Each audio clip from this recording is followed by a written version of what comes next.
चलिए हम देखते हैं, हम अपने टॉपिक पे आते हैं। हमने अभी तक आपके कई हमने हमारा जो चल रहा था रिफ्लेक्शन ऑफ लाइट, प्रकाश के अपवर्तन का पार्ट जो हमारा चल रहा था उसमें डिस्कस हमने कर लिया था, जिसमें हमने बताया था सघन माध्यम, विरल माध्यम, अपवर्तनांक के नियम के बारे में, क्रांतिक कोण और पूर्णांतिक परावर्तन इसके डिस्कस हो चुका था। ठीक, इसका मतलब हमने, आप थोड़ा ध्यान देंगे, हम कौन सा पार्ट पढ़ चुके हैं, कौन हमें पढ़ना है। देखेंगे जो अपवर्तन होता है, अपवर्तन दो पार्टों में अध्ययन किया जाता है। एक तो हमारा होता है कि जल पर अध्ययन किया जाता है। किस पर? जल, अर्थात अलग अलग माध्यम रहता है, जल हो गया, कांच हो गया। अब जो होगा वो होगा लेंस पर। किस पे होगा? लेंस, या हम बोल सकते हैं वक्र भाग पर।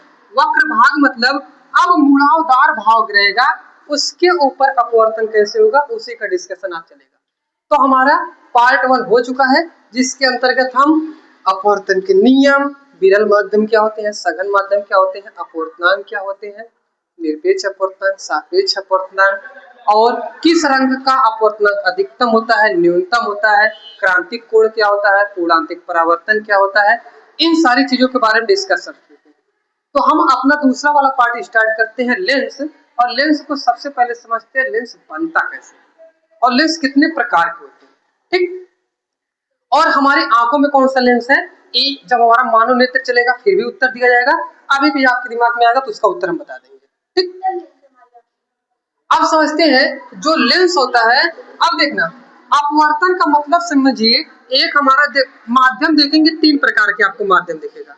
एक माध्यम आपको दिखता है पारदर्शी माध्यम, में देखेंगे तीन माध्यम, एक देखेंगे अपारदर्शी, एक देखेंगे पारदर्शी, और एक देखेंगे पारभाषक। अब देखेंगे तीनों में, अपारदर्शी का मतलब होता है वे माध्यम जिसमें प्रकाश की किरणें एक माध्यम से दूसरे माध्यम की तरफ ना जा पाए, मतलब पूरी तरह से एक क्या कर दे, प्रकाश को रोक दे, उसको बोलते हैं अपारदर्शी।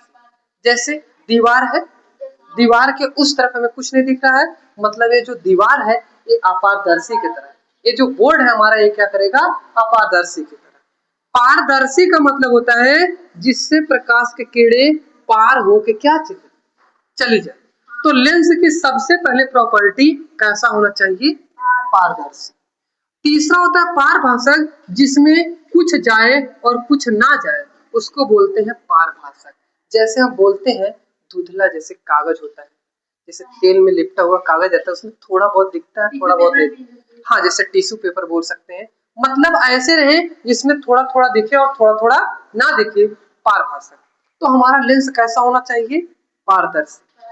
ठीक है, पारदर्शी। और लेंस जब बनाते हैं ना तो लेंस में वक्र भाग होता है। अब देखो लेंस कैसे बनाएंगे, जब लेंस बनाते हैं तो कांच का टुकड़ा लेते हैं, ठीक, और कांच के टुकड़े को हम क्या करते हैं, काटते हैं। कांच के टुकड़े पे याद रखेंगे कहीं पर कलाई नहीं किए, कहीं पे पेंट नहीं लगाए, पूरा एकदम सादा है। हम इसको क्या करते हैं, काट लेते हैं। मान लेते हैं एक कांच का टुकड़ा ए है और एक कांच का टुकड़ा ए, हमने इसको यहां से काट लिया, इसको यहां से काट लिया। इसका मान लेते हैं केंद्र जो था वो C1 था, इसका जो केंद्र था वो क्या था, C2 था। जब इसको हम काटेंगे तो काटने के बाद ये वाला पार्ट यहाँ हो जाएगा, ये वाला पार्ट यहाँ हो जाएगा। कुछ ये वाला पार्ट को हमसे लेना देना नहीं है, हमें केवल ए वाले पार्ट का लेना देना है, मतलब इस तरफ का इस तरफ का।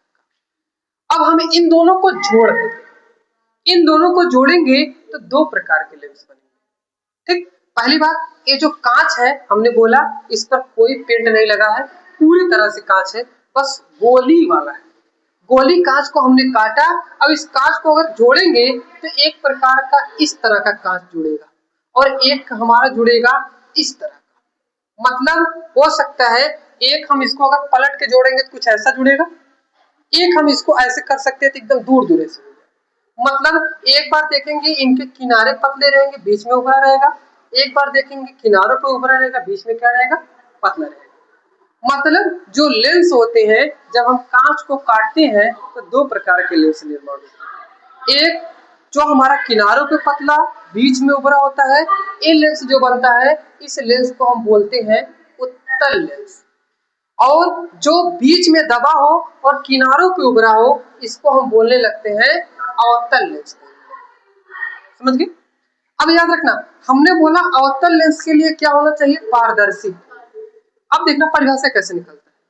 समागी, पारदर्शी और भाग कैसा हो? वक्र हो या गोली हो, उसी को क्या बोलते हैं? वह माध्यम जो पारदर्शी हो और उसका भाग क्या हो? वक्र। क्या हो? वक्र हो या घुमावदार हो, उसी को हम क्या बोलते हैं? लेंस। लेंस कितने प्रकार के होंगे? दो। एक लेंस हमारा होता है उत्तल, एक हमारा होता है। वे लेंस जो किनारों पे दबा हो, बीच में उभरा हो, उसको बोलते हैं उत्तल लेंस, और जो किनारों पे उभरा हो, बीच में दबा हो, उसको क्या बोलते हैं? अवतल लेंस। अगर कोई पूछे क्या इसके अलावा भी लेंस होते हैं, तो उत्तर है हाँ, इसके अलावा भी लेंस होते हैं। लेकिन आपसे अगर पूछे कभी मुख्यतः कितने प्रकार के लेंस होते हैं, तो हम कितना बताएंगे? दो ही प्रकार के मुख्य रूप से होते हैं, लेकिन अन्य प्रकार के भी लेंस होते हैं। ठीक, हमारे आंखों के अंदर जो होता है उत्तल लेंस होता है, लेकिन हमारे आंखों के अंदर कोई कांच का नहीं बना है, वो हमारे छोटे छोटे टिश्यू ऊतकों से मिलकर बना है उत्तल लेंस। इसलिए इसकी फोकस दूरी फिक्स नहीं होती, कम ज्यादा होती रहती है। हमें देखेंगे नजदीक वस्तु देखना है तो अलग तरीके से, दूर की देखना है अलग तरीके से। हमारी आंखों के बीच में पुतली जो होती है वो छोटी और बड़ी होती रहती है। जब आंखों के ऊपर बात होगा तो और डिस्कशन होगा विस्तार से कि आंखों के अंदर क्या क्या पार्ट होता है। ठीक है, तो लेंस क्या करता है? हमारे आंखों के अंदर प्राकृतिक लेंस समझिए लगा है, वो उत्तल लेंस लगा है। ये जो लेंस होता है, ये लेंस का फोकस फिक्स होता है।